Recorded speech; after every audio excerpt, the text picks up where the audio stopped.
What's up, everybody, and welcome to another episode of the Trust Your Board podcast. My name is Stephen Wright. I am joined by Mr. William Monroe. Well, how you doing? Steve, I'm doing well. Just mentioned to you before the podcast here, was up to the wee hours of the night trying to get Spider-Man No Way Home tickets as they went on sale last night at midnight here on the East Coast. Took about 2 hours to finally get through as the sites clearly were not ready for the volume they were getting. Yeah, it's kind of, I mean, on one hand, it's surprising because like it's a Spider-Man movie, you're getting a high volume, but I guess, maybe in this, I don't want to say post-COVID world, but with restrictions lifting, maybe they haven't seen this kind of volume in quite a while. Yeah, that's my guess, because I'm sure with Avengers Endgame, Avengers Infinity War, like those are pretty big releases that I'm sure got just as much, if not more, volume than this, but who knows? It's interesting. Yeah, but you got them at the end of the day, right? That is all that matters. I got them, and they were, as you said, high volume tickets are sought after. But speaking of high volume, we had a couple of high volume running backs here go down this week. Nice transition. Oh boy. Yes. So got some interesting waiver wire things to talk about here. As a reminder, on bye this week, you have the Packers, the Titans, the Panthers, and the Browns. So you got some running backs on bye, as well as some injured running backs. That hurts. But I guess we'll start with the big one here. Dalvin Cook went down. We were talking before the show. I don't think we got a timeline yet. No, it's like he's listed as doubtful. They calling it a shoulder injury that they're saying is not season ending. But when that's like your first prognostic, definitely a little worried for long term. Yeah, and I guess I'm looking now at it. It looks like he might have tore something in the other shoulder earlier in the year and just been playing through it. So now both shoulders might be down. Oof. I don't know how you play through such a thing, but yeah, very tough dude, I guess. Yeah, I guess so. But Alexander Matson is the one that everyone's going to want. Rostered in 51% of leagues, so 50-50 spot or 50-50 shot whether you're going to get him or not. But he's probably a guy that you're dropping most of your remaining fab on, right? Yeah, I think you have to. He, and maybe some people are burned last year because he didn't really do a ton with, I think, like the one or two games that he had when Cook was out last year. But he looked pretty good here, 7 for 21 with a score, and then 2 catches for 7 yards. So I guess the touchdown really saved his day, but San Francisco's defense is kind of tough coming into Detroit this week, so this really could be a pretty juicy matchup if he gets the main workload. Yeah, absolutely. He's definitely the cream of the crop for this. Well, I mean, yeah, he might have buried the lead there a little bit though with CMC. Yeah, I was gonna say, Chuba is not as good as Matson, but he is definitely the starter for the rest of the year now. So I guess we got him further down on our list. We could jump right to him. He's rostered in 39% of leagues. Now he is on bye this week. That kind of sucks. Mm-hmm. He's another one you're probably dropping on your fab on, right? Yeah, and I was almost surprised to see him only in 39%. I'm guessing that dropped just within the last few weeks. I feel like a lot of people were holding him since he had, value for so many weeks in a row there. You're kind of hesitant to drop someone when they were putting up good numbers for you for a while. But yeah, it definitely seems like he is going to be the guy going forward. So I think he's probably the second option that you want to pick up here. But he's also someone that you're picking up for the stretch run, not for this week. So if you need to win this week, you might not be able to spend all your money there because you're not going to get any points out of him this week. Yeah, I was surprised about the rostership as well, especially considering, CMC came back, but he's been hurt like every week. He's been playing through it and he's been good, but, it seemed like trouble was coming with him. But yeah, he's a big one. Another one, it doesn't seem like it's season ending, but Swift went down. That gives the bump to Mr. Jamal Williams, rostered in about 39% of leagues. I haven't seen anything on Swift other than he is doubtful to play this week. But I guess I heard that they think it wasn't as bad as they thought. So I think it's questionable for this week. Has a long layoff, which is nice, but it doesn't seem like it's season ending. Last I heard. Yeah, I mean, if you're not outright ruling him out for this week. That's a good sign as far as it being season ending, you would think, unless they uncover something. But he is probably, I don't know if you'd say he's third on our list or not, but he's a solid option there. He could catch the ball as well. So he kind of turns into this workhorse back where you assume he's going to get a lot of the volume and then going to get all the pass catching on a bad Lions team. So he could end up being a league winner now. I mean, maybe they come in and, they split carries. I know, who is it? Jamar Jefferson, I think is the one at the Lions. The rookie, right? Am I right? Maybe? Yes, Jamar Jefferson is the rookie there. They had somebody else too. I think he might be injured because they had another guy. It's like a longer last name, begins I think with like an N. I almost want to like say Njoku type of thing. That I want to say was playing pretty well. One of their kick returners, I believe. You're thinking of the Vikings. He returned a kick. Not him. He's a rookie as well. This guy I don't think is a rookie, but he was doing what, because I'm pretty sure Jamar Jefferson was injured, if I remember correctly. I didn't do a ton this week, but his name is Gordon Igwebuike. Oh, okay, fair enough. Yeah, he only had one carry for 11 yards this week, but a couple weeks ago he had a couple of big runs and scored against Pittsburgh. So him, I don't know that Jefferson's healthy, but there'll be a couple guys that'll get some carries there. Yeah, they could share it around. But Jamal Williams, big benefactor there for sure.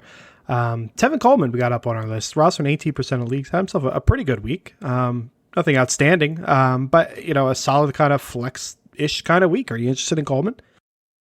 Yeah, I know we kind of had this discussion last week with him or Ty Johnson, and it looked like he was the guy. I mean, Ty Johnson had 1 target, 6 carries, 42 yards. He was pretty efficient, but Tevin Coleman definitely got the bulk of the work. So I think, against an Eagles defense that bottled up Barkley pretty well and Freeman, but had been pretty susceptible to the run overall. Not a bad matchup. I mean, for a guy you got to plug in, 16 carries, 67 yards, had 2 catches for 3 yards. So, not the most efficient, but he got the volume, and you imagine they're going to trust him again. So I probably don't spend a ton on him, but he and our next guy, Boston Scott, are guys I think you could probably plug in with some pretty plus matchups here against each other, actually. Yeah, they're both, and to read it off, Boston Scott rostered about 19% of leagues, so very similar. Both kind of guys where if you miss out on the Madison, the Jamal Williams, the Chuba Hubbard, good consolation prizes that you could plug in your lineup. Not the same kind of upside, but solid flex options for both of them. But do you have a preference between the two? I think it's going to come down to Sanders' health. If Miles Sanders is out and we don't get Jordan Howard back, I think Scott gets like the bulk of the carries, which is nice. Coleman, I mean, if Sanders is playing, maybe you take your shot on Coleman because he's got the more inside track to more carries, but you don't know. It could, Ty could bounce in there, especially with the efficiency he had. It sounds like Sanders sustained like a foot injury. It wasn't major, like he was in and out of the game. But there's definitely something to take note of. It doesn't even look like they have him listed on Yahoo, but watching the game, he was definitely limping on the sideline. Came back, but you don't know if he'll be somewhat limited this coming week here. So Scott could be interesting. Yeah, and as much as Eagles run the ball, Sanders doesn't have to be out for Scott to have value, right? Yeah. If he exactly, and a very good matchup. Yeah, and if he's just Sanders is just hurt but well enough to play, they limit his snaps a little bit, they increase Scott, and it works out. So, good one there. And then our last option here is Hilliard, 29% owned, which I'm kind of surprised about. I figured he'd be rostered in more leagues because he had a big week the week prior, but another good week against the Patriots. People are a little hesitant with the way that they have been playing. I feel like every week it's been a different running back there. So yeah, but he had a good week. Unfortunately, he's on the bye. So, as we said with Chuba, he's not going to be helping you this week. But definitely a long-term play and then somebody that's carved out a nice role for himself, right? Yeah. One thing about him and Chuba are interesting options, but you're not going to have them for this week. So the bye week plays a factor there. Boston Scott as well. Make note, he's had the bye in week 14. So you get him for a great matchup against the Jets, but then he's going to be a wasted roster spot on your bench with the bye the next week. Yeah, good call out.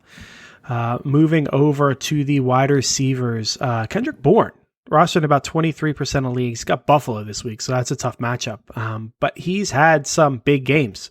He's had some other games where he hasn't been great for fantasy, but that's kind of Patriot wide receivers. But he is definitely a flex-worthy option you could plug in, and somebody that probably should be rostered, especially with all these bye weeks.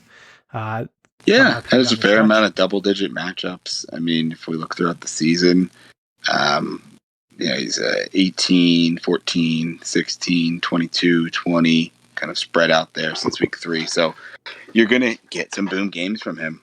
So I think it's definitely an opportunity. Buffalo's a really tough matchup, though.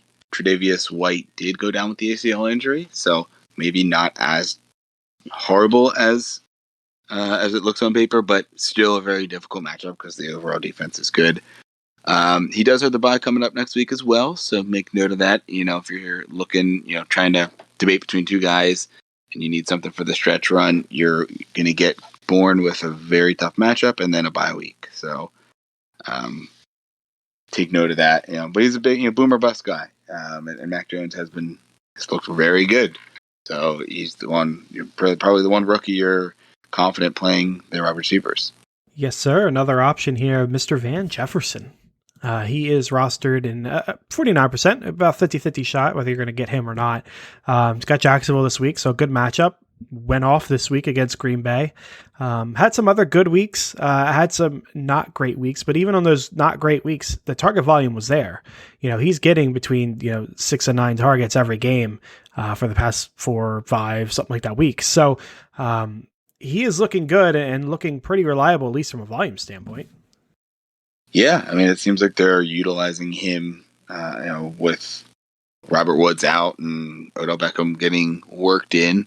It's interesting, who is the number 2? You imagine Odell has the overall talent upside, the name upside, but the team knows Van Jefferson. They trust him. They clearly are targeting him still. And Jacksonville's a pretty decent matchup, so they're looking to bounce back after a big loss. I don't hate going with picking him up and plugging him in. I think he's definitely flex consideration probably the rest of the year, being that he any given week could be the number 2 wide receiver on the team behind Cup. Yeah, and then another young wide receiver here, Rashad Bateman, again, on this list every week. I guess because he's on there every week and he had a down week this week, if you want him, you probably don't really need to bid on him. But his volume has gone down a little bit, which is concerning. His past 2 weeks hasn't been super great from a fantasy perspective. But again, that just makes him available to you for free. Again, he's out there in about 40% of leagues. So if he's not picked up, he probably won't be. And after a bad week, he definitely won't be, you would think, right? Yeah, and you think maybe that goes down as well. Maybe he's available in more leagues if people are having to make some cuts for bye week pickups, or just kind of some of these running backs. He might be someone that gets cut. So check your waivers after waivers run Wednesday morning and see. You might be able to scoop him up for minimal to free later in the week. Now, Russell Gage had himself a pretty good week. And that makes, I believe, 2 weeks in a row. So maybe Mr. Gage is turning into the guy we wanted him to become draft season. Just took, more than half the year and Ridley to go away and all this other stuff to happen. But 2 weeks in a row, does he interest you? Yeah, I mean, probably not as much as some of these other guys. I just think the upside's a little limited with the team just not being very good. But I do, like what I'm seeing. Volume, 8 targets 2 weeks ago, 7 targets this week, got in the end zone. He's getting some major catches. So I think he's a good option to have. Tampa's not the best matchup, and then just statistically has some pretty tough matchups down the stretch here. But I think he's more of an injury replacement versus using him as an actual guy you want to plug and play every week. Yeah, another option that you could probably get cheap right now because he's largely forgotten. Because the Cardinals were just on a bye week. Kyler's been out, so he hasn't had some great weeks here. His last game wasn't bad, but a couple weeks prior to that were kind of calm. But AJ Green, he's out there, or he's only rostered about 41% of leagues. So odds are you can get him if you want him. might be a nice discounted guy you could get. Maybe you don't have to bid on him at all. But you get the upside of that Arizona offense with Kyler, I would assume, coming back this week. Yeah, and I think there's maybe still some concern about DeAndre Hopkins. And, maybe you have people worried, he's coming back, so the rest of the receivers aren't going to have much value, and AJ Green's a little more discounted. But I think we don't know that he's 100% yet. They've been definitely more rosy on the prospects of Kyler coming back than DeAndre Hopkins. It seemed like they were definitely holding him out through the bye, whereas Kyler each week was like, had a chance to play. So we'll have to wait until we see. But, if this is more serious for DeAndre Hopkins, then, there's a big opening, of targets on this team the rest of the year. AJ Green could be a solid option down the stretch. They have some decent matchups here. Chicago coming up this week. The Rams and Detroit, who are, solid but not great. And then Indy is pretty good. Cowboys middle of the pack. So nothing terrifying. So I think AJ Green's definitely an option to have on your bench, and you can kind of flex him in when needed. Yeah, agreed, 100%. Our last option here, more of an alert, Curtis Samuel. I believe he's expected to play this week. Is that correct? Yeah, and I think people have been waiting for a while. Everyone in draft season, it looks like he's going to play on a pitch count as of today. So, maybe you see him get out there and flash a little bit, but they're going to slowly work him way back in. They want to be extra cautious, it sounds like. But I think he's not a bad option to roster. Just see what happens. He's your upside shot. You're probably shouldn't be banking on getting definitive production out of him, but if he looks good and can bounce back to what he is, he's a big upside play, and I think he's when healthy better than all the receivers on that team outside of McLaurin. Agreed. Moving over to the tight end position, not a ton of options here. Will Evan Ingram, rostered about 34% of leagues, continues to be a guy that just gets plenty of volume. And with volume comes opportunity to get a touchdown. If you get a touchdown, you get a good week, right? Yeah, I think that's what you're looking at here. And with all the injuries to the other receivers on this team, you are, definitely looking at some options with Evan Ingram. I think they're back up to tight end too. Kaden Smith has been injured, so he seems like he's just a necessary option on this team. And it's ugly, but he's definitely a guy you can throw in and play. In what could be a competitive matchup against Miami. Their defense looks good last week against Carolina, but we'll see what happens there. Two offenses that aren't super explosive, two defenses that have been up and down. So you might have an opportunity for some points. Another guy that you might have missed. Well, I don't want to say you missed your opportunity on. He's only rostered at 1% of leagues, Mr. Jack Doyle. But he had a monster week this week for a tight end for sure. But the weeks prior to that, he got good volume. 5 targets week 10, 5 targets week 11, 7 targets last week. That's pretty good for a tight end. But after this kind of week, you are probably going to have to pay up to get him, I would assume. Yeah, you'd think, and he's not someone I feel like that I'm super interested in. You can't trust him. Yeah, you can't trust him. I'm in the market in our work league here with Darren Waller likely missing some time. So he's definitely going to be on the radar there, but I think Ingram and maybe some of the other guys we're going to talk about here are a little more appealing upside-wise than a Doyle. Now, he does have Houston this week. That's great. Yeah, well, it'll be T.Y. Hilton scoring, 3 touchdowns. Probably, so. And then a bye week after that, so that's pretty tough. But maybe you get a good week out of him, we'll see. Cole Kmet, next up on the docket, rostered in about 24% of leagues. What do you think of Kmet? Yeah, I like Kmet. I had Kelsey in a few places here this week, or on bye this week. And I was forced to actually play Kmet in one of the spots, and he looks pretty good. He's getting some really good volume with Andy Dalton there, which I think people were a little surprised about because his first game didn't really do a ton when they had the transition. But this week, 11 targets, 8 catches, 65 yards. So he's one of those guys that if he continues to get volume like that, you're going to be all about that for a tight end. And then, if he can fall in the end zone, he's going to win you a week. He can continue to get that volume. Yeah, agreed 100%. Our last one here, Foster Moreau and with the Raiders, roster number 1% of leagues. This is going to be an injury kind of situation. Do we know how long Waller's out for? It's not definitive. It sounds like he's already doubtful for this week. They're saying, not season ending, but doubtful for this week. So maybe a couple of weeks. I believe it's a knee injury. Okay, yeah, that's fair. And with Ruggs already out, you think someone's got to fill the gap.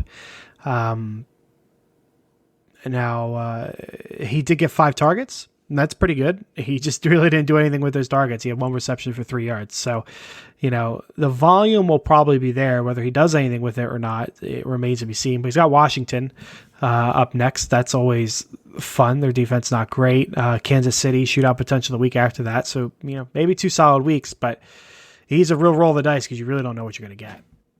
Yeah, he's one of those guys, that if I need a tight end, right, I'm going to put in claims for Komet and Ingram, and Moreau will be one of the kind of backfill guys that if I don't get either of them, I have like $1 on Moreau, and he's kind of the fallback option if you're not able to get some of these bigger guys. That is fair. Now it's time to move over to streamers here, Will. Starting with the quarterback position, we have Heineke. Roster about 36% of leagues against Vegas. Wentz, 58% of leagues at Houston. Tua, 33% versus the Giants. And Jimmy G, 34% at Seattle. Who do you want? I think that Wentz is kind of the logical option here, as he's looked pretty good throughout the year. And you have Houston, a very bad matchup. But could be a big JT game, so we'll see. I mean, Wentz is always due for potentially having a big game, but I think Tua is the sneaky option here for me.